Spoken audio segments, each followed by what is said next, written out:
social media kana si ajeessuni kana sammuun kee beeketu social media jalqabdeen leellifamuu duwwaadhaaf social media jalqabne beeki akkuma leellisaan jiru arrabsoonis qeequnis jira kana sammuun kee amaneetuma hojjeta ishiinis sammuun ishee aja beekuufi itti fufaa dhufteeni har'a geessini osoo arrabsoon ishii deebisee jalqabuma cabdee social media irraa galtiiyu. Namni yaada kana la hundaan waliin galle social media qaxxoodhee dhaabachaa because namni social media irratti ol ba'u kan uummataati. Abbaan fedhe waan fedhe jechuu ni danda'a. Akkuma hojii namtichi hojjete irratti hundaa'a beeki. Waan gaarii hojjetta yoo ta'e gaarummaa kee wanti nu badhe garuu jechaadha. Gaarummaas hojjedhu maalis godhu namni waa siin jechuu isaan dhabu. Kun social mediaadha kan isin jedhu kanaafila. Namni akkuma atitti of dhiyeessite saniin koomentii garaagaraa sii ka'a. Hin jaalanne yoo ta'e garuu dhiistee kan galuu qabdu sidhaan. Ati kan uummataati uummanni maa kana naan jedha. Maaliif na leellisne duwwaa? Maaliif na arrabsa? Maaliif yaada garaagaraa? Siin mataa kee kana namni koontantii si godhachuu danda'a. Because kun social mediaadha siin jechaan jira. Waa'ee keetirratti namni viidiyoon kee hin bareeda yoo ta'e achirratti viidiyoo keetirratti hojjechaa koontantii si godhachuu danda'a. Hin bareedus yoo ta'e immoo si arrabsaa koontantii godhachuu danda'an. Kanaafuu koomentiin intala kana ajjeesuu hin danda'uudha waliin kan inni isinii jedhu dhaabaa dubbii akkanaa. Haqa intalaan dhoksin koomentii jettanii dubbadhaa warri dubbachuu barbaaddan.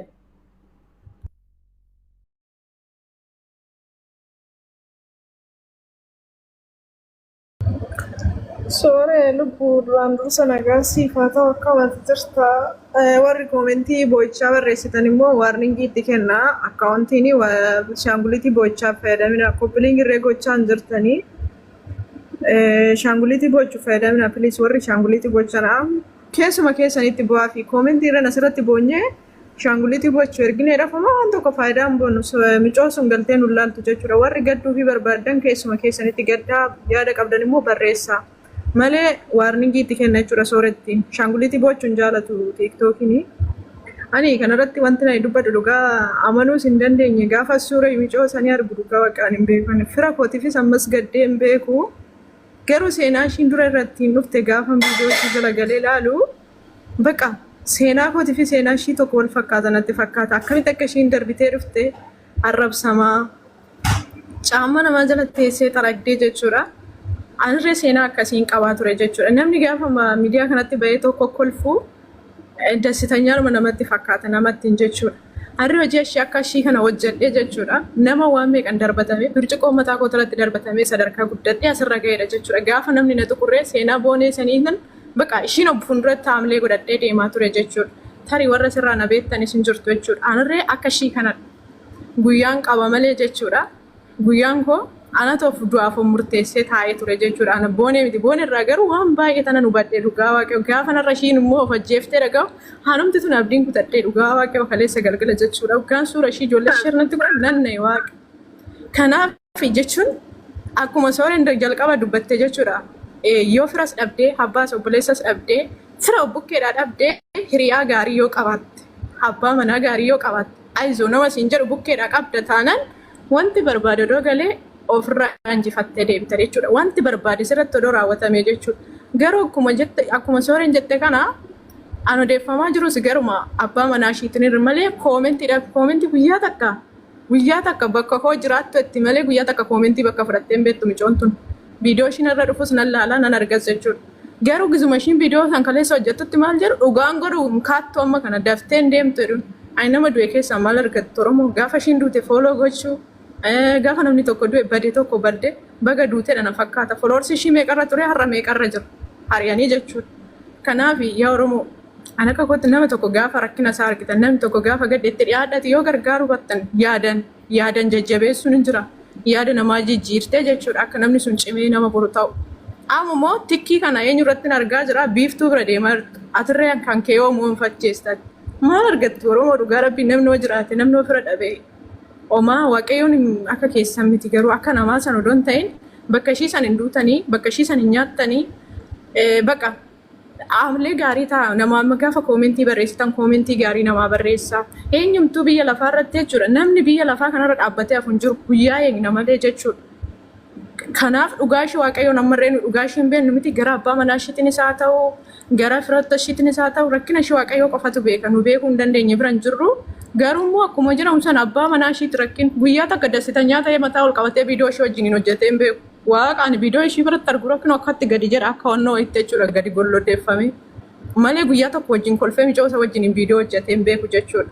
Ana najibbitan irree waan barbaadan jira amma irraa argetti garuu abbaa manaa ishiitu rakkinni jira malee micoo sun ganama viidiyoo bareeda fayyaa hojjette faaruudhaan ishiin hojjette sun jalqaba akka ishiin bossottee narra dhufe faaruu sun jechuudha. Viidiyoo sallaalee tanarra poosti godhee fi bira darbe laayik godhee jechuudha. Garuu takka turee sa'aatii booda immoo viidiyoo akkasii arge viidiyoodhuma san irratti immoo gizee ishiin hojjettu sanitti immoo kaan laayikii godhee bira darbee ripoosti godhee darbee. Kanaaf eegammoo micoo kana rakkina hin qabaanne silaa bakka hojii sanii fi manni isaanii garaagarummaa xiqquma gisuma viidiyoo san argu makiinaa sanii yoo dhaqqabe har'a abbaa makiinaa isa gootee waan meeqa keessa isa dabarsitee fiddee jechuudha. Dubartiin har'a inni wajjin irratti jaalatee jedhamu kunis yoo ta'e immoo borsanuma kan ishii sunis jechuudha. Eenyumtuu jechuudha biyya lafaarratti malkiis kan namaa kennu waaqayyoodha hundayyuu kan namaa kennu waaqayyoodha garuu seenaa waaqayyoon guyyaa tokko seenaa ishii jijjiiree baqa namaa wal jiraachaa turte nama baqa. Difirnatiin ishiin qabdu na ajaa'iba waaqa baay'ee tokko ani fira kootiif ammana gaddee abbaa kootiif ammana boo'een beeku dhugaa waaqa ammana natti dhaga'amne garuu seenaan ishiin irraan dhufte suni seenaa qabdi micoon kun gaafa ishiin tiiktookii kanarratti taphattee maal taatee akkasidha jaakoo maal hidhattee isheen gootu kaan fakkeessuudhaan waan meeqa jettaanii turtan har'aoo ishiin duute suura ishee asoofanii achoofanii kun fooloo ittiin guddifachuudha dhugaa ishee walitti mootee jechuudha homaa faayidaan qabu ammasuma namni tokko jechuudha.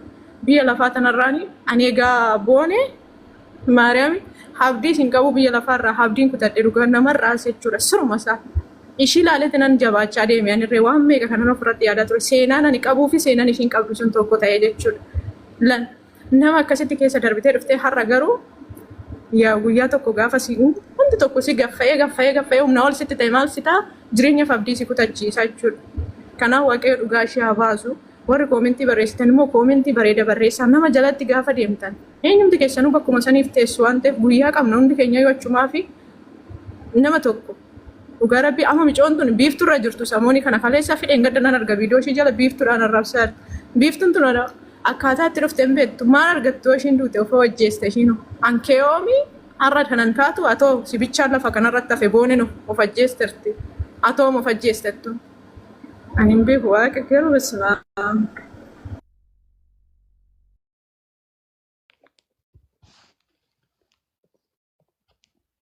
Akkam jirtu dubbadhu xaannoon naqabee jira garuu na yaala.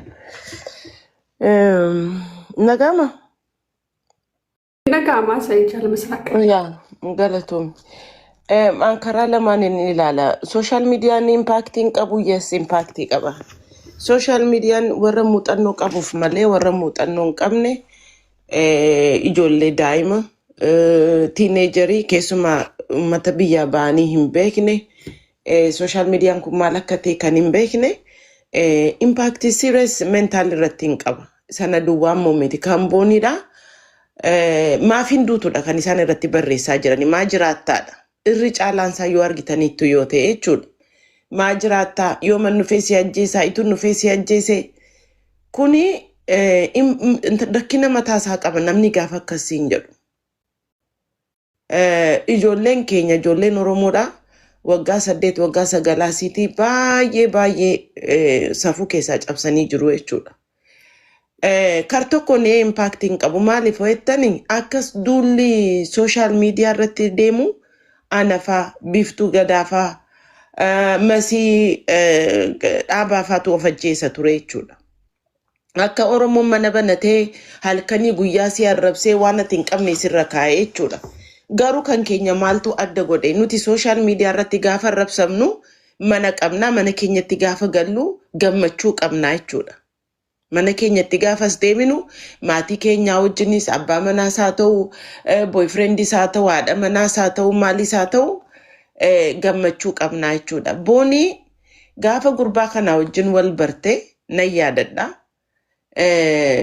Miidiyaatti iyyuu as ganaa gadi hin baane maal irratti hojjetani? Suuraa qullaa isheetii fi viidiyoo irratti hojjetanii keessaan gadhiisaa turan. Namni yoo argitaniitu yoo ta'e hin beekani. Video shebbe'ee maaloo sheetii akkas jedhanii suuraa nageera by the way anaan. Yeroo sana Burrayyuu keessatti akkuma wayii tokkotti namni sin kanaan dura wajjiniin turtani kan godhummoo dhiiruma Oromoof dubartii Oromoodha. Dhiira Oromoo sadi kanaan dura wajjiniin turte dubartii Oromoo ishee sitti naafte kan asirratti hojjetu jechuudha.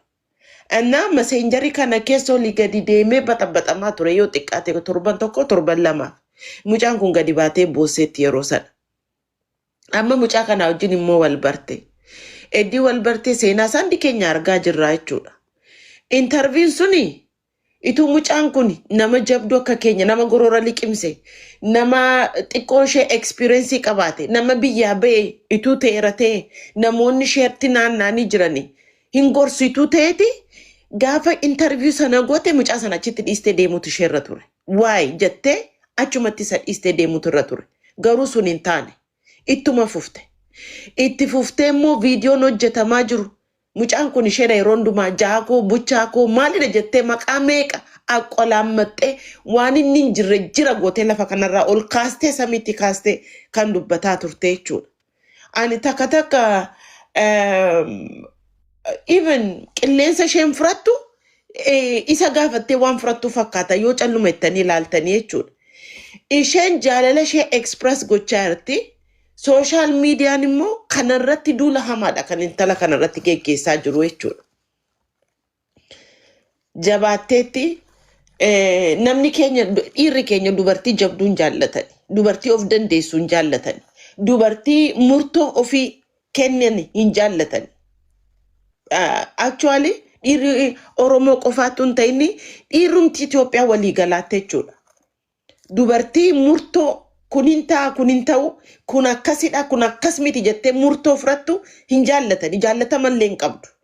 Dhageesse inni ofiisaatiif illee olola yoo irratti waa jechuu baateeyyuu ani hiriyootuma isaa yookiin fake account minaamin hima biteeyyuu waan adda addaa waan itti godhuu fi eegsoonni isaa kun waan adda addaa itti gochaa turan natti fakkaata mucaa kanatti. This will happen. Dhugaadha kun. Innaa amma yoo ilaaltani intalli kun followerii isa caalaa qabdi. Beekamti isa caalaa qabdi. View isa caalaa qabdi. Eddii waliin baranidha waliin jiraatanidha. Waan meeqa jijjiirama meeqa kan isaan argataa jiran jechuudha. Businessni isaanii kunoo waan baay'eetu jira. Hiriyoota baay'ifatanii jiru. Businessni isaanii deemaa fi jiru. Waan gurguddaatti deemaa jiru jechuudha. Kan ammoo kan godhe isheedha. Guddina isheeti, jabina isheeti, sammuu yaada isheeti. Maaliif intalli kun lafa isheen dhuftee from nothing iyyuma argiteetti, beela'uu argiteetti, lafa taa'anii nyaachuu argiteetti, namni lakkisi hin kennu hin nyaattu jechuu argiteetti. Sogatii kanaaf tattaafataa jirte jechuudha. Nama gaafa viidiyoo kana waraabduu yoo xiqqaate sa'aatii 2-3tu jira. Meerre ollaan dhiirri tokko haati manaaf abbaan manaa gaafa waliin jiraatanii yoo xiqqaate suuqii lakkoofsa suuqii naannoo sanaa qabu. Yoo kanaachi immoo bajaajii haa ta'u tiraanspoortii minaamini raayidii maal fudhattanii warra ollaarraa bilbila qabdu. Ollaarraallee bilbila qabdu. Gaafa isheen duute balbala cabsanii dhaqanii reeffa ishee baasaniiru akkamitti sa'atii hanga kana yoo ofiisaati achiin jiru yoo ta'e hiriyoonni ishee amma suuraa wajjin kaan viidiyoo wajjin kaan akkamitti qaqqabuufi dadhabanii jiru. Hiriyoonni isheellee isa duwwaa miti by the way. Hiriyoonni isheellee maaliif yoo jettani gaafa aduun nuu baatee waan nu calaqqistu diinni fagootiin nufu. Akkuma namni mana kee dhufee cabsee hattuun fagootiin nuftu ollaadhumaa dhufti. Nama si beekudha. Nama si beekutu waan hin taane sirratti hojjetaa jechuudha. Nama kana taa'ee maaf nama ergine namaaf nama deema akkas godhaa jedhee maaf lubbuu ishee hin baraarre. Innoo ituu deemaa jiru eddii kana dhageeti wayyoo mucaan kun akkas jetteetteedhe viidiyoo waraabeera hin waraabne jechuudha.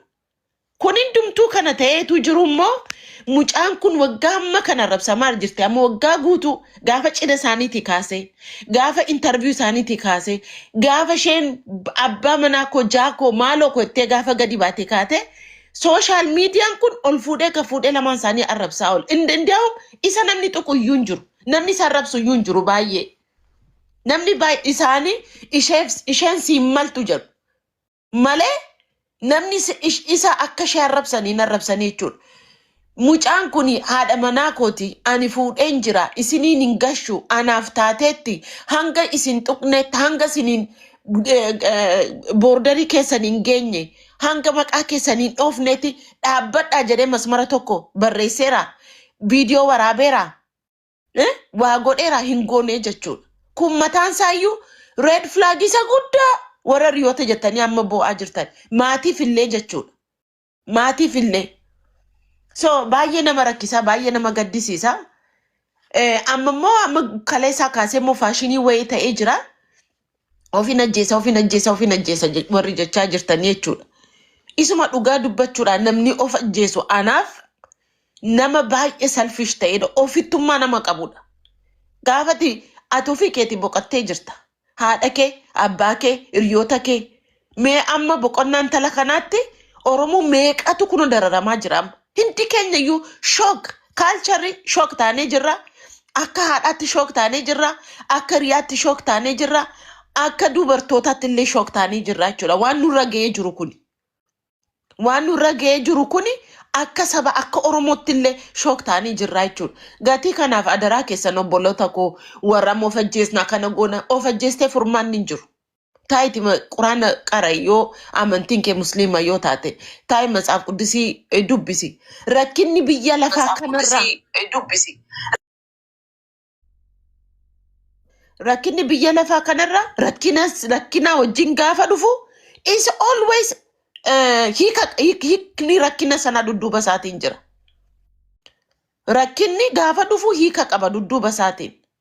Argitanii kanaaf nuti of ajjeesuu dhiisneetu by the way dubartoonni baay'ee meeqa heerumtanii meeqa gattanii meeqa dhiistanii nurraa baradhaa teenyoo of hin ajjeesnu jenneetu dhiiraaf jennee nama asii gadi nu cunqursu nama asii gadi nu reebu nama seeraan nun kabajne durba ta'uu keenya namummaa keenya nun kabajne teenyee waan of ajjeesnuuf hin qabnu. Of ajjeesuun immoo not only finyoo fudhattee of ajjeesuu qofaa miti. Namni sooshaali of ajjeesa. Economically of ajjeesa, mentally of ajjeesa jechuudha. Dubartoota meeqatu safuu Oromoodha jedhanii dubartiin tokko reebamtees, arrabsamtees, gadi qabamtees, gaa'ela sana wajjin taa'uu qabdi jedhee nama meeqatu jechuudha.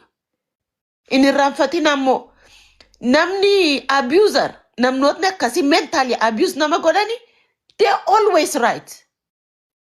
They always right. Gaangii qabu akka nama muuviitti teessanii ilaaltu jechuudha. Hiriyoonni isaanii isaan bira dhaabbatu, haati isaanii isaan bira dhaabbatti, firri isaanii isaan bira dhaabbatti, warri charchii isaan bira dhaabbatu, warri ollaa isaan bira dhaabbatu. Ati garuu teessi akka kanatti halkanii guyyaa qaxaqqaxamtaa jechuudha. Nyaattuullee narrabsamtaa, dhudduullee narrabsamtaa, kaatullee jechootaanii narrabsamtaa jechuudha. So gatii kanaaf nuti lakki hin barbaannu inni deemaa jiru. Hin barbaannu. Ani yoon jiraadhe waan hundumtuu kan jiru yoon ani hin jiru ta'e hin jiru jechuudha. So boonii namni deebisu hin jiru an akka kootti ammallee abbaan manaa boonii itti gaafatamuu qaba. Hiriyoonni boonillee gaafatamuu qabu jedhani. Hiriyoonni booniidha wajjin nyaatanii dhugani. Gaafa booniin viidiyoo kana waraabde maal hojjechaa turtani? Maa hin deemne amma afaan bantanii boo'aa jirtu. Amma reefoolii gadi asiin geessine achiin geessine jettanii maal gootanii isin Oromoo kanaaf maal gootanii maal nu argisiistan? Mali fotani from the time she record the video after few minutes later hindu techu dhageenya nuti kuno hospitala jirra jechu dhageenya kuno as jirra jechu dhageenya akkamma daqiiqat update nu gochaa jirtani from the moment video sana. By the way mucaan kuni na dirmadha jechaa turte. By the way na dirmadha na ga'a na bira ga'a na fiigaa jechaa turte jechuudha. Maaliif jettani namni suicide namni of ajjeesuudhaaf deemu dhaqee namatti himu. Namni dhuguma of ajjeesuuf jedhu jechuudha. Lammata immoo keessumatti implement kan godhu dhibbaaf dhibbatti gurbaa sanatti maatii ishee dhiifama gaafatteetti. Foloota ishee dhiifama gaafatteetti. Obboloota ishee dhiifama gaafatteetti. What about jaashee? What about gurbaa sana maqaa isaa hin dhoofne jechuudha. Dhiifama ittiin gaafanneen. Uffata mana keessa paakkitee shaanxaan paakkitee taa'aa jiru argitanii jirtu jechuudha. So kana duwwaa miti. Dubartoonni keenya illee jechuudha. Rakkina guddaa qabnas rakkina guddaa qabdus. Rakkina siin qabdani haadha manaaf abbaa manaa nama wal jaallate wal biratti gaafa wal argitani isinillee fiiddanii akka nama qurxummii fish godhu fiiddanii nama harkaa butachuu deemtu jechuudha. Yoona kana charchii gaafa deemtu waan isin gochaa turtan isintu beeka dubartoota. Gaafa isaan gabaa deemani ollaa deemani lafa hojii dhuftani ingootu gatii ta'eef jechuudha. Hingootu waan namni qabade kan sinitti mi'aawu. Waan namni harkaan qabe waan namni waa ijaan arge ofii barbaaduun beektan gatii ta'eef jechuudha. Warri dhiiraallee isinillee akkasumadha jechuudha. So gatii kanaaf ofaa ilaallu isaanillee gaafatamaniin jedha galatooma dhiifama yoo isinitti baay'ise.